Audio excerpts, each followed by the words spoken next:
Hey, folks, and welcome to the Deconstructive Fun podcast. I'm your host, Mr. Katkoff, and in this episode, we have a returning guest, Mr. Josh Wilson, who's the CEO of SciPlay. And SciPlay is a social casino company. And I think this episode is particularly interesting because despite the privacy changes, the economic headwinds, SciPlay has been growing for the past 6, 7 consecutive quarters. And the company has gone through a real transformation since the market has changed. They've cut ad spend. They invested into ad tech. They invested into segmentation tools. They invested into their own platform.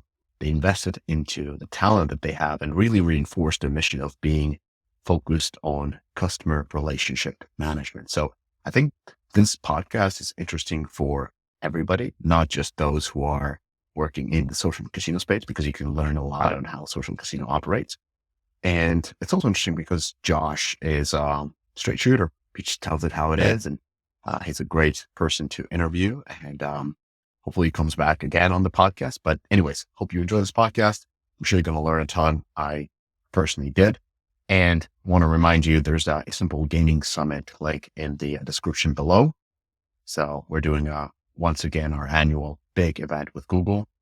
About 1,000 people coming in on 7th of March. And then on 8th of March, we have a little bit of a smaller, more focused investor summit. So sign up. There's pre-registration is open. The main page will be open soon, probably as you are listening to this. And hope to see you there. Hope you enjoy the podcast. And as always, if you enjoyed it, it'd be great to get all 5 stars. And let us know how you felt. Without further ado, Josh Wilson.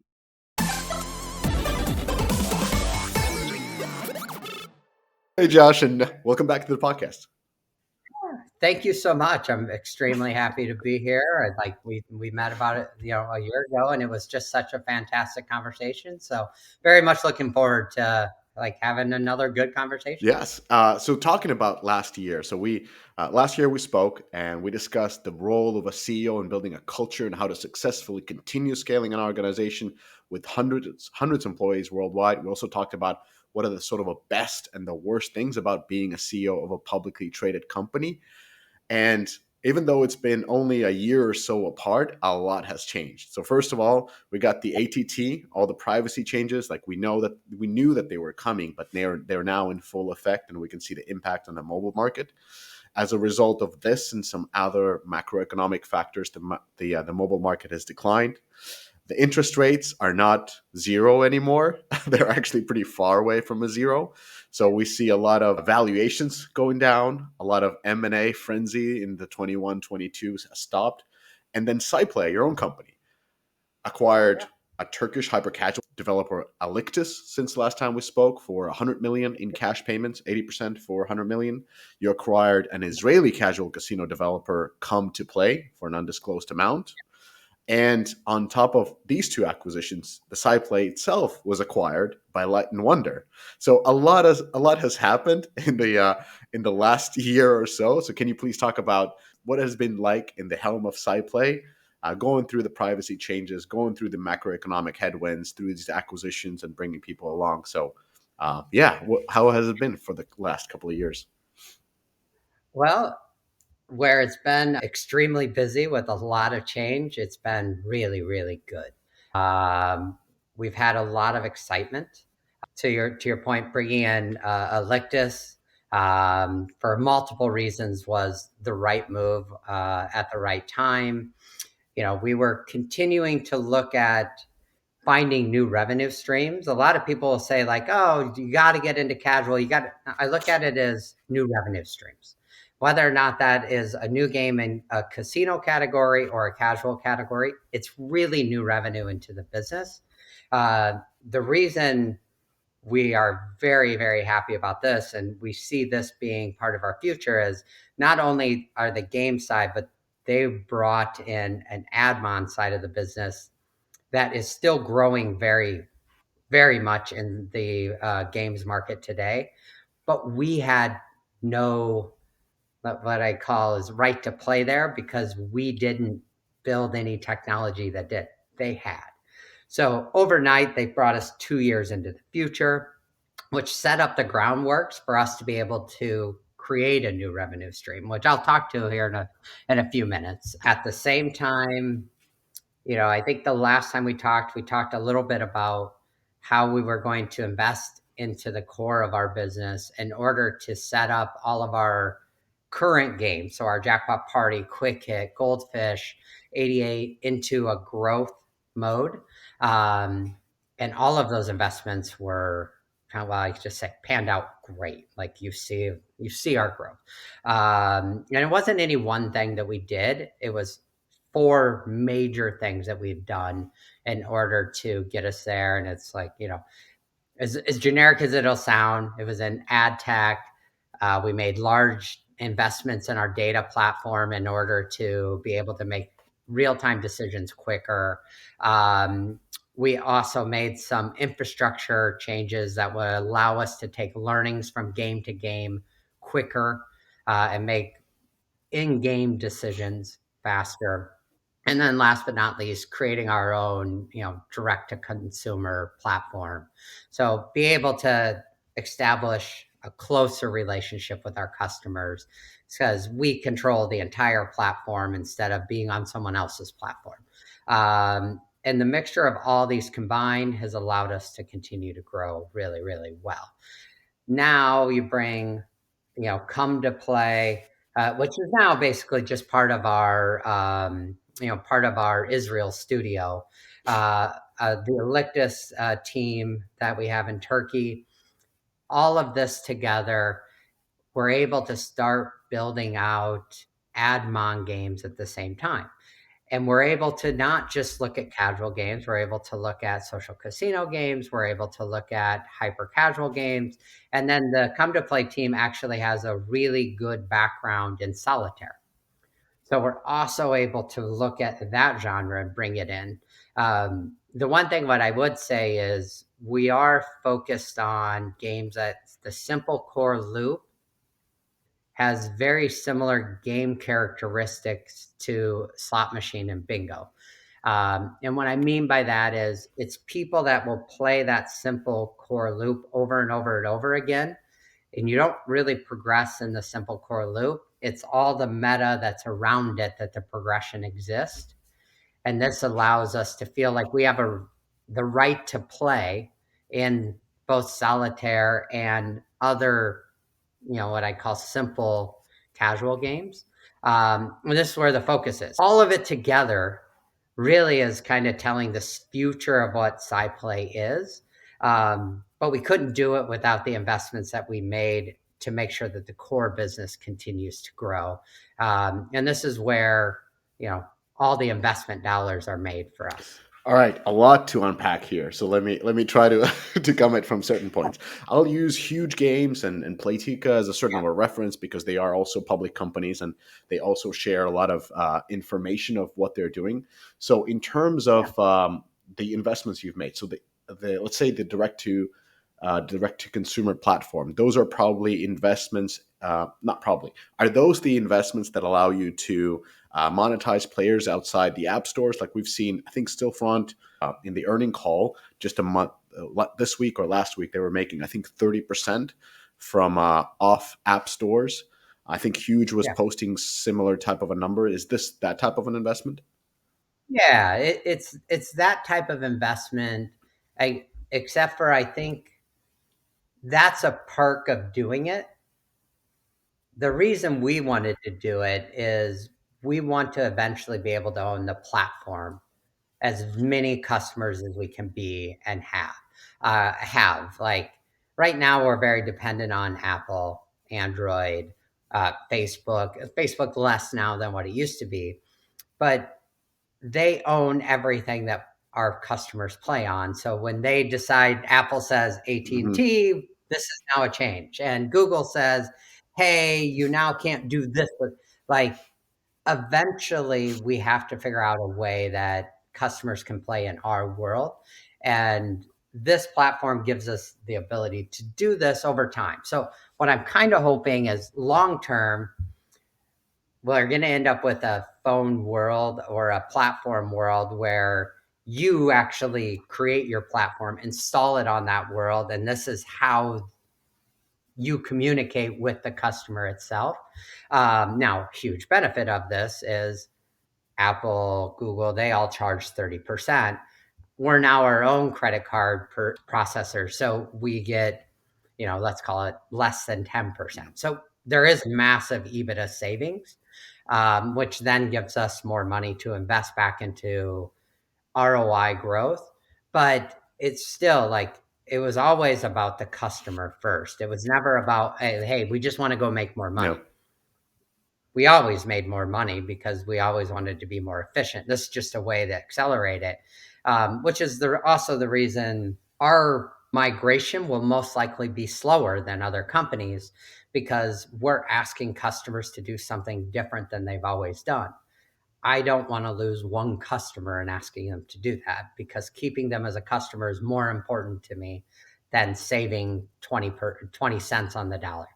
And so it's just, I would say it's like similar, but different motivations, if that makes I sense. understand. So de-risking basically the growth, or not the growth, just de-risking because of you're not at the full mercy of the platforms, and at the same Yes. time owning your customer relationship rather than having the platform own them for you. So that's naturally, especially with the type of casino games that tend to have a Yeah. very long, like very strong retention numbers for the core users.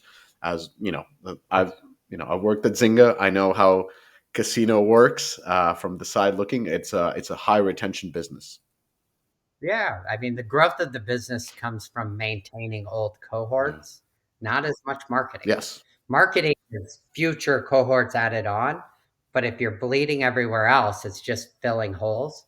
So, Yeah. definitely social, is all about player retention. Yes, I remember payback times like even starting at 3 years. So that kind of gives you the picture of the user acquisition landscape for these games. And then you mentioned the infrastructure. So did I understand correctly that the investments in infrastructure were there to enable launching more games faster? No, I would say what it was able to do is put all of our games in the portfolio in a place where they could communicate with Mm, each other quicker. So, like a lot of companies will say, "Hey, we're going to build one solo engine, and everyone's going to play off that engine." It's a way to go, and we've seen successful companies do it, and it works. I'd never like the approach, because when you do that, you lose creativity by studio, and that creativity by studio is how innovation happens to me. And so I like to keep that stuff separate. But there are a lot of things that can happen that don't need to be separate. So data platform, decision making platforms, different algorithms, learning, um, feature success. So some features can be built in a way that will go across the entire portfolio. In social casino, for example, jackpots are something that don't need to have 5 different versions of it, because it's a singular feature that works. And so what we did is we really evaluated the things that we have very, very high confidence would work across all games, and made this more standardized. And so that was the investment that we made, and that did 2 things. One, it gets more high performing features into games quicker, but it also does it for a cheaper amount of development cost. yeah, this is really smart because I've worked at large companies as well, and oftentimes one team, even in the same building, would have done a great feature that then the head of division or somebody else would say, "Hey, talk to Sarah. Her team has done this," and then you start talking, and that kind of feature doesn't really come in the same way in your game because you end up making some small changes and then like the end result is not there. So what you have done is you've standardized those base features where you just take it off the shelf and put it in your game as well. Yeah, and that's the best way to think about it. Obviously it's skinned and it's Hmm. made to the motivation of the game it's going into. Um, but I mean, it is a problem. If anyone, to your point, anyone that's been in video games for a really, really long time, the one thing that you just hit your head on is like the amount of people that go copy a feature and then innately change the 1 or 2 things that make that feature Yeah. work. and then wonder why it doesn't work. And you're like, do you Yeah. do you not understand why it worked and what it was meant to do? And like, but it happens over and over and over again. And like just being able to hedge against that. Don't do it all the time. And you don't want to copy everything over, because then you just end up with like clones of games. And the thing is, our customers are different in each game. We do have some overlap, but it's not that much. And the paying customer is definitely not that much. So there's a reason they go to each one of the titles, and part of it is the aesthetics and how it looks. Part of it is the meta, but a lot of it is the content is just a little bit different. And this is why, when a casino goer goes into a casino, they have a wide range of everything. Well, they don't play a wide range of everything. They go to the things that they enjoy the most. Well, we tried to build as much as we could sections of that casino, so we would be able to appeal to as many different types of customers as possible. This episode is brought to you by Data AI. Yes, they were called App Annie back in the day, but let's not talk about that. Let's talk about how Data AI is the first company to combine consumer and market data with the power of artificial intelligence. And Data AI does this to unlock unique consumer and market insight to accelerate competitive advantages across all digital channels worldwide. What we here at Deconstructor Fun really like is Data AI's Game IQ tool. It's this fantastic market and competitive intelligence tool for mobile gaming that allows publishers to really get to the feature level of a game without doing a full-on deconstruction first. Using this tool, your team can quickly tie features to performance KPIs, which will help you make difficult roadmap decisions. It's also a great tool to identify hidden growth opportunities, as you can analyze games on a scale. As you well know, there are hundreds of thousands of gaming apps in the App Store and thousands of new mobile games released each month. And while we don't want you to stop reading and listening to Deconstructor Fun, the fact is we can't cover it all. With Data AI, and especially their Game IQ tool, you'll be able to efficiently determine what features provide a lift, make roadmap decisions based on accurately modeled expected outcomes, discover how competitors lifted performance through feature releases, benchmark performance against your competitors, focus with confidence on the highest potential genre for a new game release. We here at Deconstructor Fun are huge fans of Data AI, so what are you waiting for? Go to Data AI and try the service for free. Hey game devs, are you tired of dealing with complicated payment processes all over the world?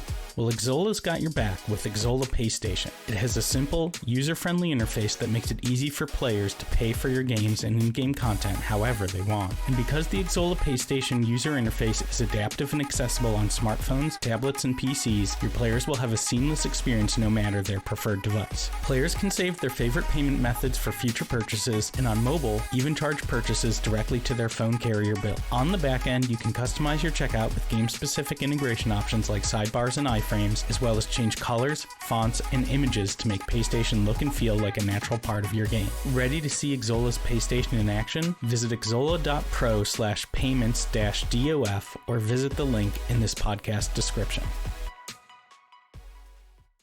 Yeah, and also we're talking about certain sort of they might not be even core features, but they are sort of auxiliary features that are quite standardized, whether it's daily bonuses or leagues or leaderboards or those kind of things.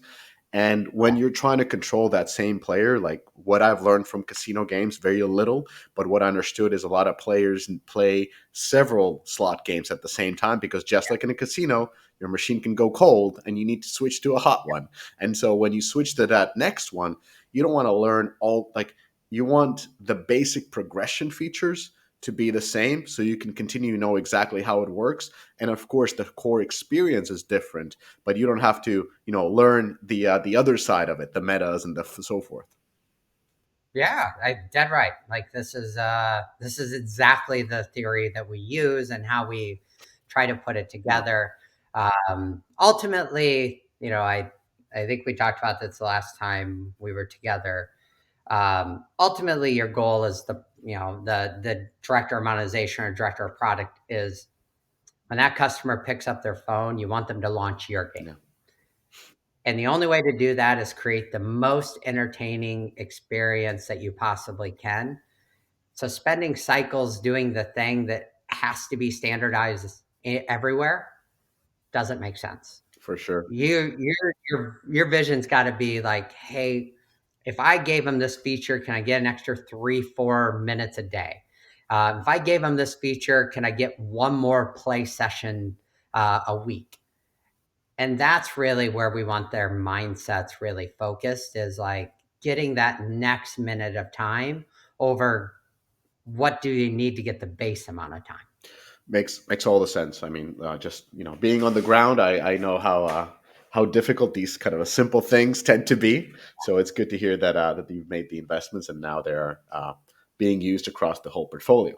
So, and then kind of going to the last pieces. So what made a lot of sense is, of course, focusing on the slot and bingo loops. So even though you've acquired casual gaming company or hyper casual, whatever you want to name it or or characterize it, they still focus on certain casino features that are then just have different monetization model. You mentioned ad monetization being kind of like the next forte, the one that you're moving in, and that one is holding up even in the sort of a recessionary slash ATT environment. And so my question, kind of like leading up to this, is Playtika has been famous in the sense saying that they are not doing new games. Like they've basically said we don't even know how to do new games. I don't. I'm not quoting directly, but indirectly they said they don't know how to do it. They just acquire games and then help them to monetize. Are you doing new games? Like is the acquisition of Alictus that part of their doing new games? But are other studios doing new games as well? Yeah. So what I would say, and it's like Playtika is one of the greatest mobile video game companies that were ever built. So let's give them props for everything they've done. But I mean, Robert would say they built their major portfolio through acquisition, right? Like, I think their two major games that were built internally were Slotomania and Caesar. I'm Yeah. pretty sure almost everything else was acquired, brought in, then they ran it and they ran it well. We're the exact opposite. Only one game of my portfolio was purchased, and that was Bingo Showdown. Everything else was organically built in teams throughout the country, or worlds, I guess, throughout the world. And so this is kind of who our DNA has been, is building brand new games and then launching them. Now, I think the key for us is only build games and genres that we have the right to play in. So am I going to go try to build the next Raid? Probably not. Like, am I going to try to go build the next Sims? No. Um, these are places that if I as a company or we as a company wanted to get in, it would have to be through acquisition of a company that's already done it. They're successful. We believe in their growth, so on, so on. A place that I think we do have the right is in places that have simple core loops. So like Solitaire. As long as we acquire a company that had the expertise of Solitaire, we believe that everything we've done with meta monetization from our casino games can be put on top of that simple core loop. And so things that are really easily moving like that. So you could say, solitaire, match'em type games, Snake IO, Whole IO, like games that are really repeatable. You do the same thing, it progresses you. The meta around you is what keeps you engaged. Now, other part is I will always tell you my next major growth is going to become my core current games continue to grow.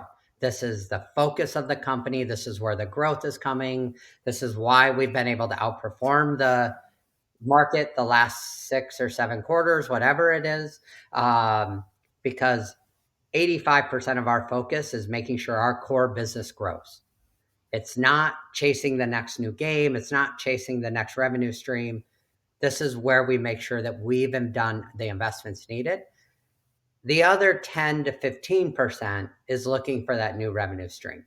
Now, the reason why Admon, much shorter development cycles. So it's not taking 18 months to 2 years to build a game. It's taking 6 months.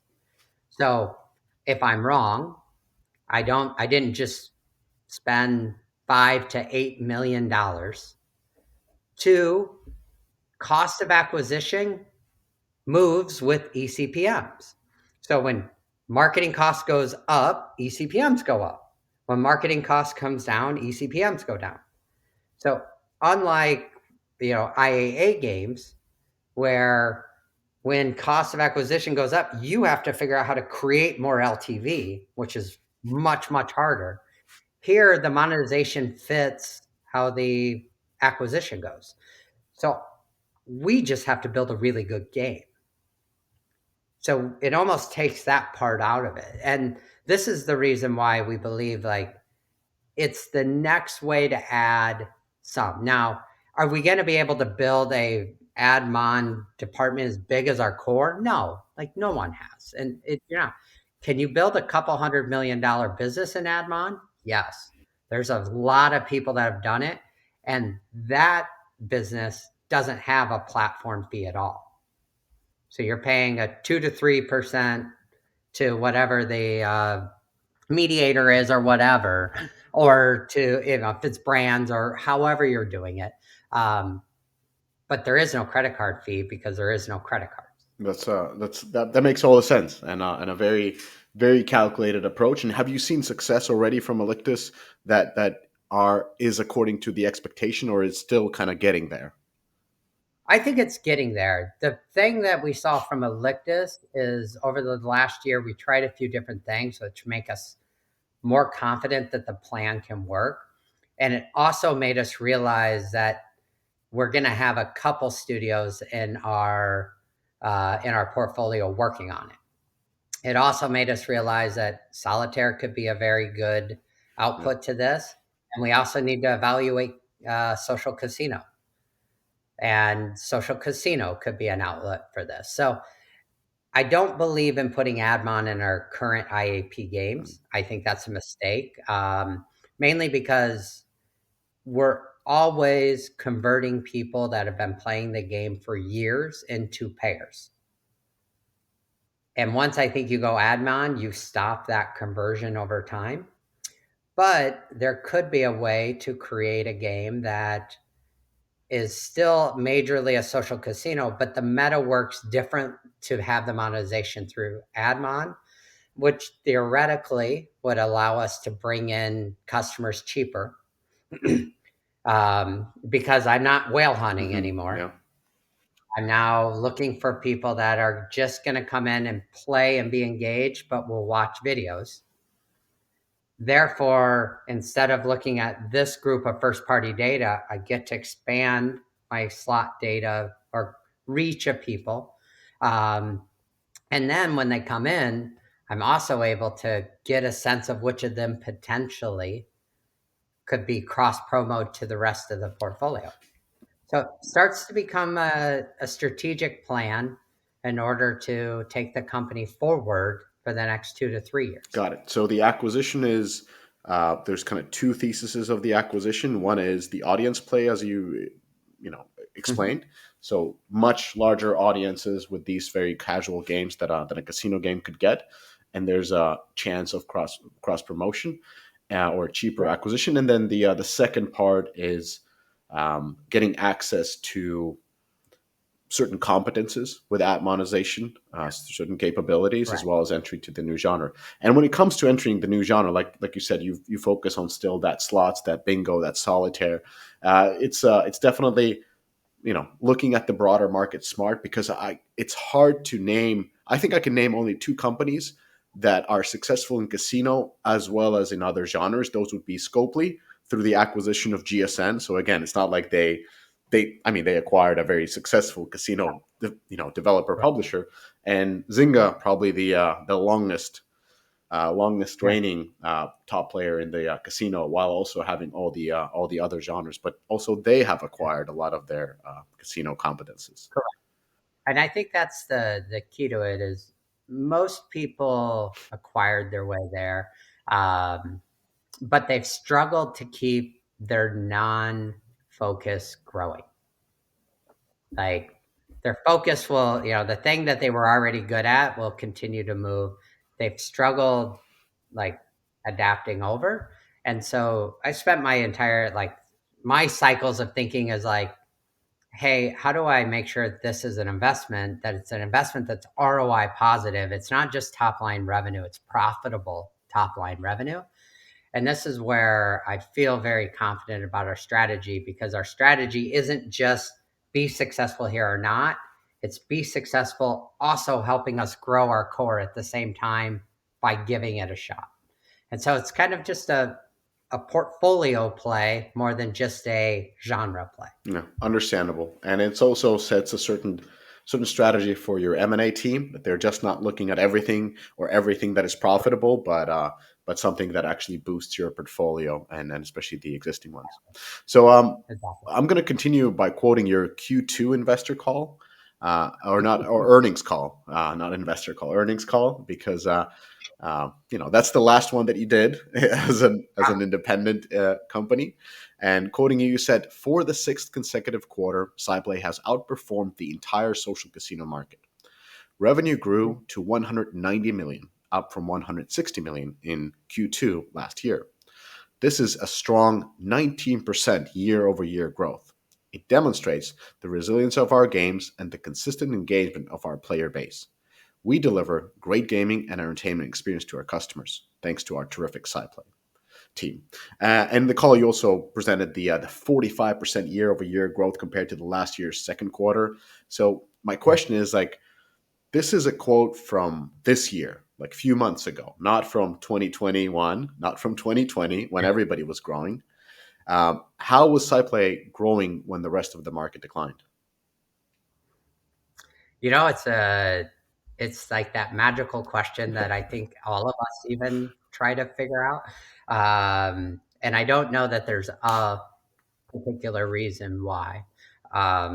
The way I kind of think of it is, it's probably 4 to 6 different things that we do really, really well.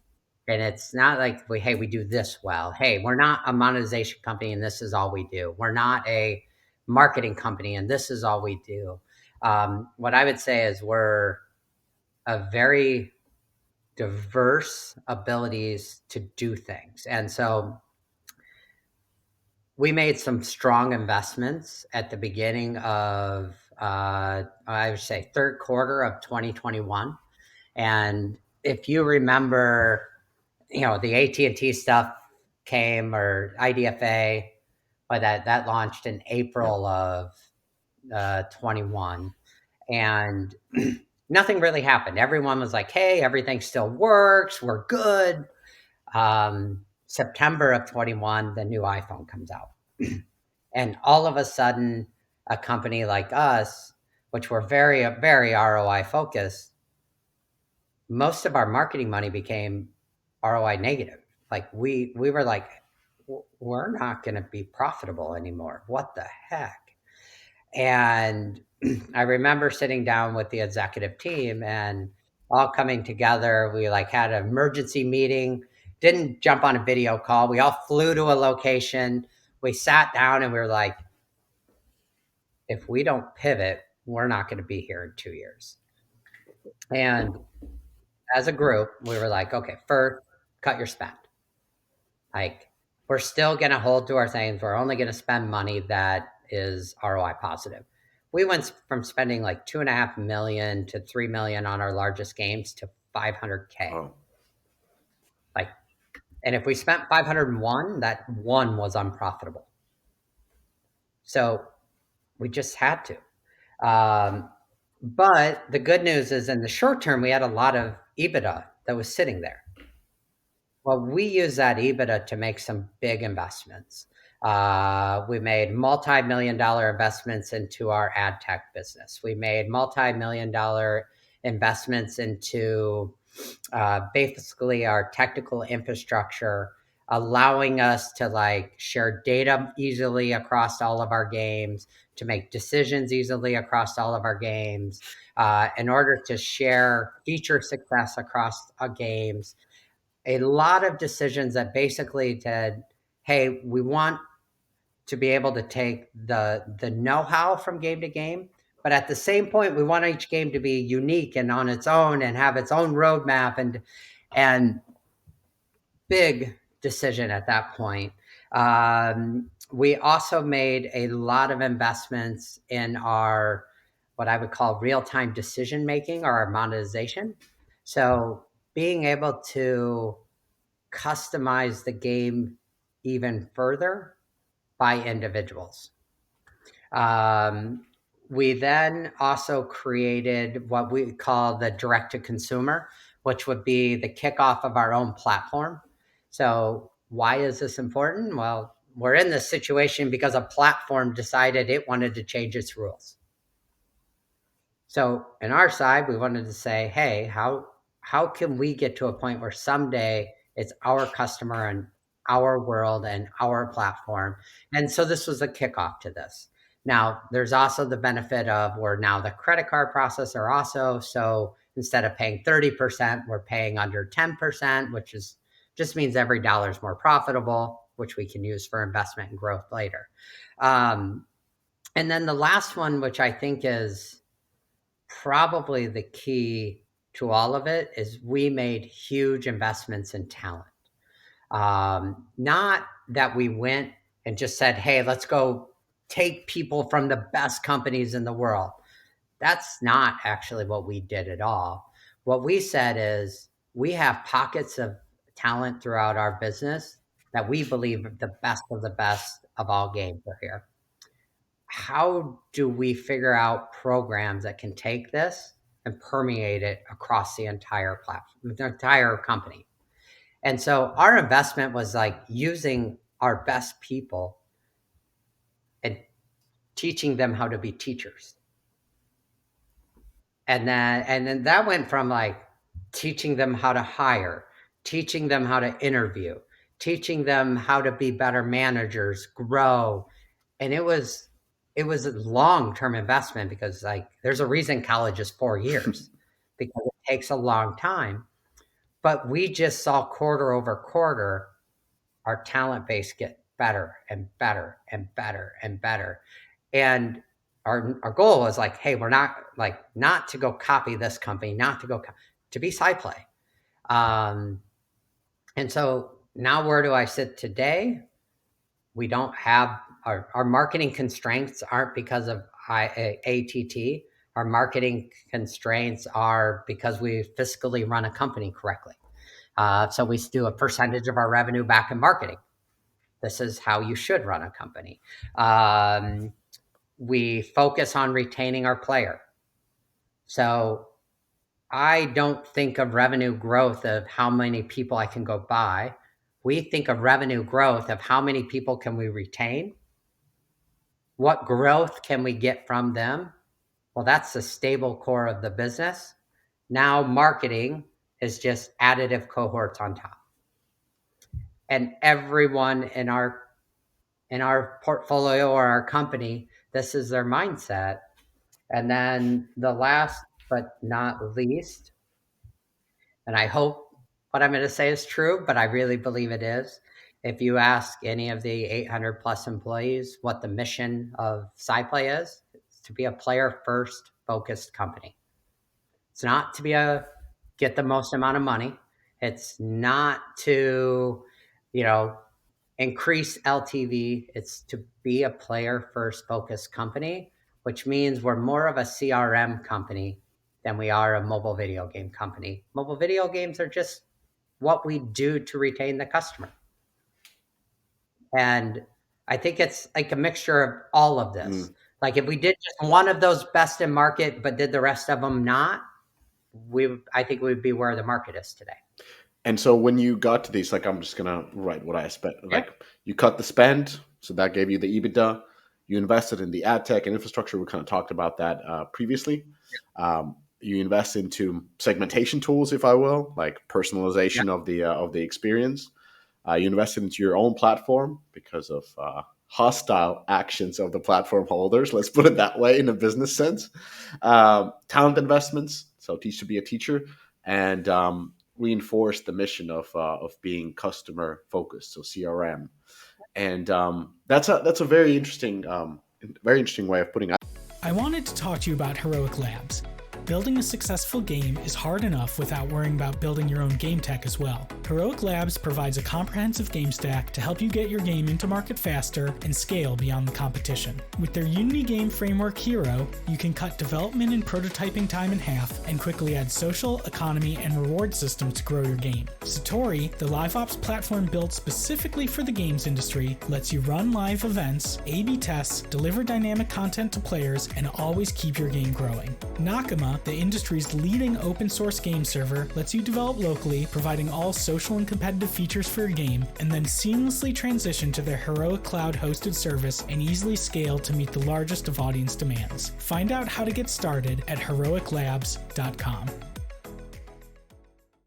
I've been advising companies and CEOs of some companies wherever they have a revenue hit, they actually turn to marketing to fix that revenue hit in free-to-play business. It's like, well, we can still do marketing. Let's bring more people. Let's monetize them early on. Let's, control the leak while we figure out then the product. And you went you have been always the other way around. Like, we focus always on the product, and marketing is only growing the user base of that successful product. Correct.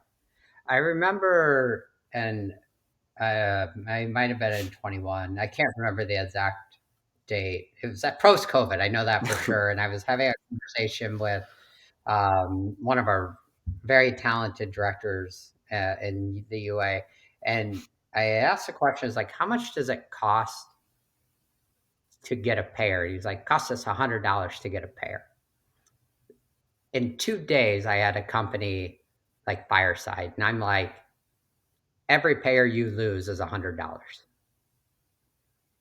It's not the payer you bring in, it's the payer you lose that costs money. And it just,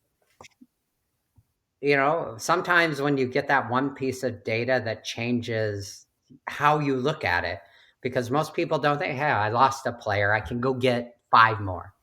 No, you lost someone that's going to cost you $100 to replace. Yeah, over time. And you can replace it either by trying to get one or making the existing ones monetize twice as they were before. So that's also not an easy task. Like, increase the monetization by 2 times. Like, that's impossible. It is. And by the way, if you do it, you're most likely going to churn out that. Yes. Yeah. So, it's short-time revenue for a long-term hit. Yeah. Yeah. Or you just switch the purchase behavior. They might monetize now and not monetize for a long time afterwards because whatever sales you were running. It's like almost one of the most weirdly thing that happens almost everywhere all the time. We call it the upsell effect. It's like almost every new person that comes into this world believes, oh, like, hey, you bought $5, I'll give you a better multiplier to buy 10. Oh, you bought 10, I'll give you a better multiplier by 15. And this works is where everyone has an unlimited amount of money. Yeah. Customers don't. Majority of customers have like a wallet size of $5-10 a week. So in this theory, by the 3rd week, you've outsized their wallet. Yeah. So they have 2 choices: either get worse multipliers or quit and go somewhere else. They tend to quit and go somewhere else. Yeah, and that's an important point, because if my data is correct, they play also other casino games because those machines might be hot when yours is not. So they have always the chance to play more of the competitors' games or pick your competitor's game first rather than yours in their day. So it's there's also that. The switching cost is not that high because they have actually invested in multiple games at the same time. 100% right. I don't remember. Well, I do remember it came from Facebook, but I haven't heard newer data, so I don't know that it's still true today. But they said the average social casino player plays 5 to 6 games per week, but they only pay them 1.5. So majority of what they do is only. So do they keep playing yours but switch to paying in another one? That just means the LTV stops. Yeah. You may continue to keep the DAU, but the revenue is cut off, and getting them back is most likely not something you can do. It's most likely because this customer loses them again, and then they come back. But yeah, it's a unique world, and I think we'll continue to evolve as an industry. Um, I hope we're always a step or two ahead, and I think so far we have been. But it just means you can never sit still. Yeah. You always be like not focused on what's happening today and understanding that today is just, the next 2 years chess moves. You're just your first moves today, and that's it. Yeah, that's the reason the realities of social casino is why social casino people are considered to be the best operating talent in the industry, because Yeah. the products are essentially the same. It's who can operate their product the best, and usually players actually use multiple products at the same time. So it's like it's the competition at its purest. It's data, uh, user acquisition, all of that, product experience, user experience, Q&A, all of that at the purest, and whoever is the best at operating tends to do the best. Yeah, that's very, very well said. And I agree 100%. Well, let's move to the SciPlay's acquisition of by Light and Wonder. Can you talk a little bit about Light and Wonder? It's a gambling company with nearly 7 billion of annual revenue. Oh, sorry, it's the valuation is probably 7 billion, and the annual revenues are about 3 billion. Yeah, I think that's Yeah, I think that's that's right. more correct. I was gonna say I may not always be correct on that one, so I'm pretty sure this second one was Yeah. right. Um, yeah, it's exciting times. It's exciting times, and what I would say is, first and foremost, just as the right way, Light and Wonder is a games company. Their platform is Real Money Gaming, but they're a games company. They're in here. They're making, for people that don't get the chance to ever go play a slot machine or whatnot, they tell a story. It is an entertainment. The only difference is you pay for every spin of that entertainment, which is a different form, but it is what it is. Now, some people take it full out gambling and they like it's an excitement, dopamine, but we also know that video games release the same dopamine. In fact, they just do it less often. Um, but the major focus is building games. And so as they look to try to become the number one games manufacturer, they were already 80%, little 82%, whatever it was, ownership of SciPlay. And our major core business uses these games for the simple core loop. So Jackpot Party, Quick Hit, Goldfish, so on, so on, so on. And for them, and right, like, and this is kind of where we got together and we were like, hey, maybe it makes sense that we are together because there's a lot of benefit that can happen from this. We are a platform that uses these games in order to engage all of these customers, the millions and millions, five plus millions users. And we get a ton of data from this. This data can be used to help you create better slot machines. Not only can it be used to help you create better slot machines, but we have real-time access to these players. What if we start taking concepts, A/B testing them, getting them in front of customers and get ideas of what art packages work, math models work, so on, and we can do this in almost real time. Odds of building better slot machines go up. Better slot machines equal more engagement on my side. More engagement on my side means more data, means better slot machines. And it became kind of this partnership where it's like a 1 + 1 = 3. Mm-hmm. We believe we can grow faster and better at SciPlay because of it. Light and Wonder believes that they can become more and more dominant in not only land-based but iGaming because they can build better slots with better data. And the great news, it's not just this thing where both go up once, it's cyclical. Hey, better slots, boom, better data, better engagement, boom, better slots.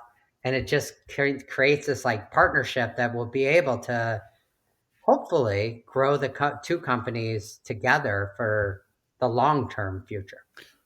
That again makes sense. You tend to have this broader portfolio growth type of a mindset where you look for the synergies that are impossible to achieve by the company alone. So you kind of need to add something else, and in that sense, yeah, they are the ones that make physical machines are actually being able to test virtual ones on a large data set, and then before building the other physical ones. But I think there's the other not argument, but other point why the acquisition would make sense for them is that looking at the stock, it was fairly stable for them. But looking at the stock of SciPlay, it wasn't. Like even from October of last year to October this year, the stock price doubled with SciPlay, Yeah. which is not what many gaming companies experience.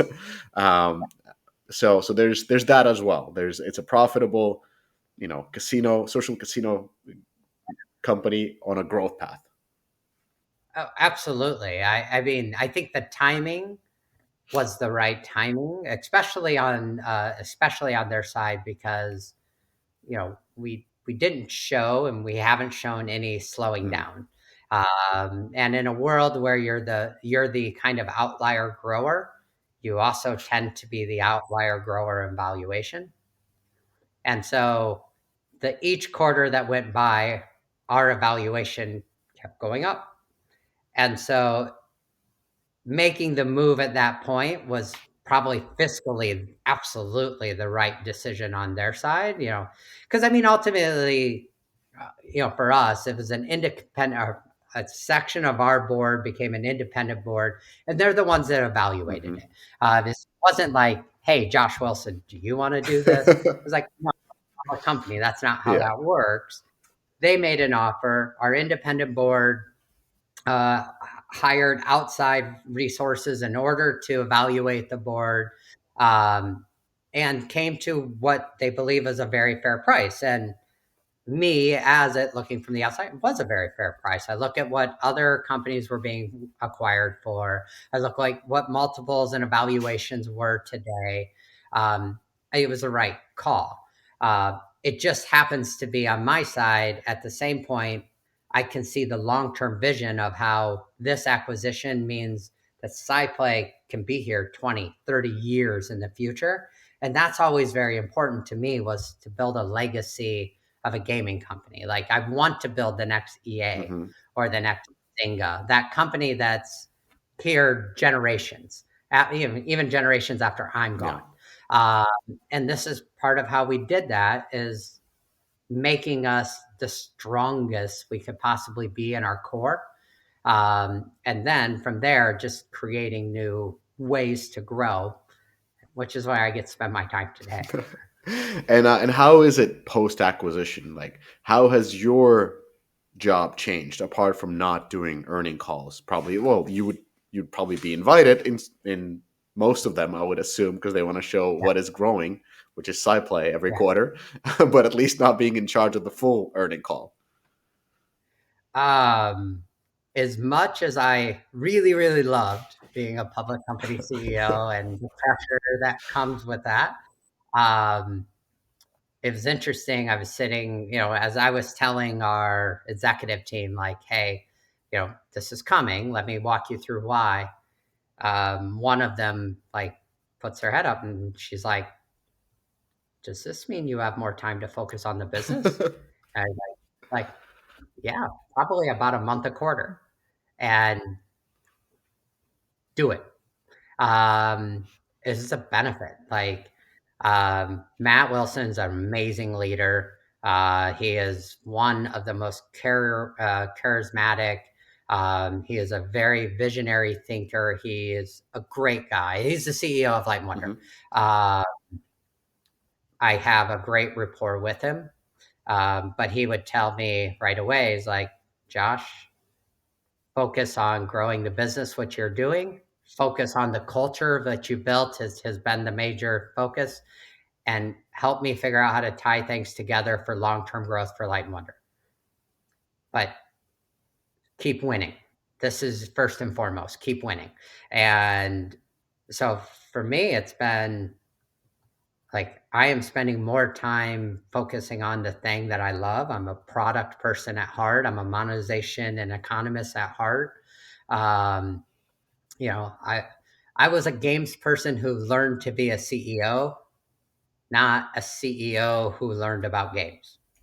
So I was backwards from most, which is probably another reason that we're different than most, because the games, like at the end of the day, games. Growth should take care of itself if you're doing that right. And so, yeah, like I'm actually very excited because I get to spend more time doing what I love. Awesome. That's great to hear, and I kind of had the hunch that this is net positive. It's not common that people would say that. No, I really I really miss preparing for quarterly calls. There's a lot of accounting, a lot of comms work, a lot of I have friends in different positions. It doesn't seem like the most fun part of the work. I, I mean, I will say I didn't hate it Mhm. because it forced me to learn how to talk to an entire industry of people who all have a different background than me. And so I'm super happy that I got the chance to do it. And I feel like I was very, very good at it. So I definitely wouldn't say I would never, ever do it again. What I would say is some people, it was their passion. For me, it was just part of how do I make SciPlay successful. The games were my passion and still are. Yeah, that's what I meant. I don't think there's anybody who really hated it, but it was a shift of concentration from your business to communicating, and Exactly. that happened multiple times, 4 times a year, which is quite Yeah. taxing when all you want to do is focus on the task at hand. So there's a lot of given ownership away so that you can focus on the long term success of the company by speaking the right words. So, and showing the right numbers. Well, Josh, thank you so much for coming again on the podcast. This was a very interesting conversation. Not a big social casino player, but I feel always smarter and more educated about this part of the market that I feel is like the operators market. So Yeah. it's always great to hear you explain these things. First, thank you for having me again. Like I said, I love our conversations because they're always open, honest. They're good conversations, and to be honest, your background helps you ask really, really good questions. And sometimes there are like questions where I'm like, I know how I got here, but I never thought how to articulate it because it's just there. And so I always like it because it like helps me think about it in a different way, which is verbally. And I like that, to be really honest. So anytime, I would love to sit with you and chat. So just, All right. you know where to find me. Let's do that in a year. I think a lot of things will happen again. So we can do a recap and thank you for liking my questions. So Yeah. uh, on that note, SciPlay, as you said, is hiring, is growing. It's an operator's business. So if you are Yeah. really like, I would assume that you want to people who are passionate about social casino, but Yeah. even an interest towards social casino, but most importantly, passion towards operating player customer focused games. I think that's the number one priority, right? Yeah. Interesting enough, major shift we made is we stopped hiring just people who came from social casino. Um, Honestly, we stopped hiring people who just came from games. Um, we hire people based on their critical thinking skills, their sense of urgency, how they want to be competitive.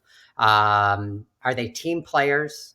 And are they good people? Like I don't. It's interesting. I've started to have people sit on interviews with me. I don't even look at their resume because it's not. I can learn more in a 45-minute conversation than any resume will ever tell me. And so for me, it's about the quality of the individual than their past, because most of the time the past isn't relevant anymore. So I don't need to spend time there. It's almost like a student, Yeah. and I always did say it. who graduated college and actually used what they learned in college? It's going from one company to another a whole lot different. Yeah. And it's kind of the way we think about it. And yes, we are hiring. We're hiring worldwide, really product, monetization, engineering, the full suite, analytics, production, so all the development team. But I did want to kind of give a quick shout out to my team in Israel. We have more than 300 people in our Israel office. What's happening there is a travesty, no matter how you want to look at it, no matter who you are. I'm personally a large fan of the country of Israel. I've always said it's my second home. I spend more time there than I do any one office anywhere else in the world. But I really, truly care about the people. I very much care about our workers and my coworkers that I would say are my friends at this point in my life. And I wish them the best, and just that this whole situation can end and everyone can feel safe again. Yeah, that's a powerful message. Yeah, what can I add to that? So on that note, Josh, thank you so much for being on the podcast. You're very welcome, and I look forward to a year. All right. Goodbye, everybody. Bye.